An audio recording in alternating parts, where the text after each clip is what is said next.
Before we really get into this covenant study, I want to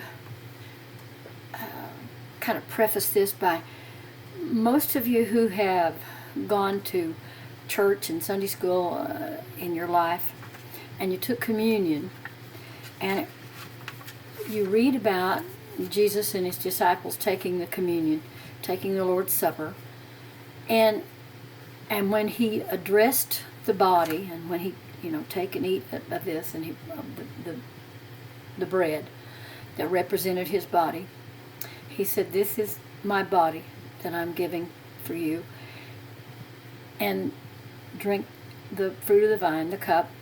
This is given as my blood." They understood what he meant. This is for the new covenant. But we don't. We didn't.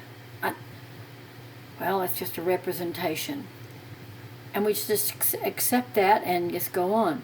But they understood exactly what he was talking about, because that is a covenant meal that seals the covenant. And we're going to talk about that when we get into talking about the blood covenant. So I just wanted to preface it with that.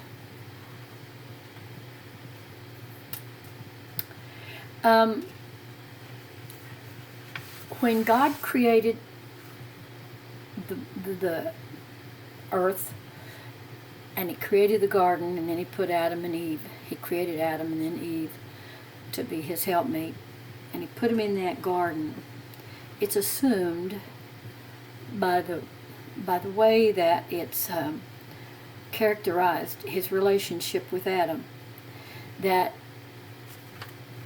they were in covenant. And a covenant is an agreement, an unbreakable agreement, a bond that has blessings and it has curses. And he could have everything. He had everything God had created. Everything that God had created was Adam's. He said one thing. And I believe that one thing was not an apple. That, they say, oh, well, he shouldn't have eaten the apple on the tree. It was the fruit of this one tree. But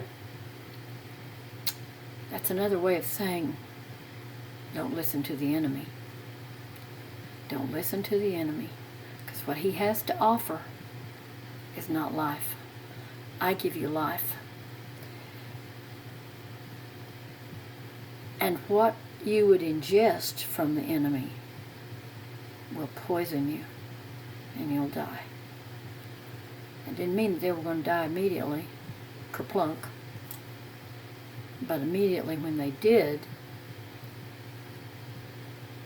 listen to the enemy's voice, that negative voice that says, "Did God say you'd die? If you eat of that, you'll just be as smart as he is." They listened, or Eve listened. And of course Adam would like to blame Eve, but Adam knew. And we do it all the time. But they fell, they broke the covenant. And so the paradise, the blessings of that covenant was broken. But God is a God of love. And he, from that point on, began to structure how he was going to bring back. He created man in his own image. He breathed the breath of his own life into them. And he was going to bring them back. So later on, we learn about how Abram was his name, and how he made a covenant, how he sought him out, and he made a covenant with Abram. And Abram knew, because of the ancients, this is how they conducted business, was through a covenant. So he knew exactly what this blood covenant was and how it was conducted, because this is the way they did. The ancients did.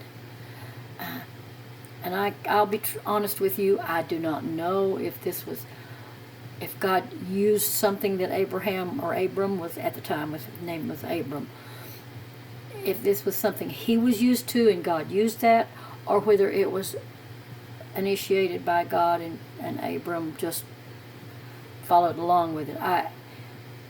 I think it was, this is just me, I think it was because this is how Abram would understand God and understand what it meant to be in covenant with God Almighty. So, when we come back for lesson number 4, I will talk to you about the Abrahamic covenant and what it means to cut the blood covenant, because there are peoples in the world today that still cut the blood covenant. And in our Western culture, the closest thing that we ever had to a covenant was the covenant of marriage. And of course that's been desecrated. And we don't even understand the covenant of marriage now. But I'll tell you what this says to me, that God is pretty big on ritual and symbols, because that's what we understand, our symbols. See the symbols? We understand what that means. When I come on here and you see me all decked out in this red, white, and blue, and you see that flag behind me, what does that tell you? It tells you I'm an American patriot who loves our country. Well, that's the way God is. He uses symbols to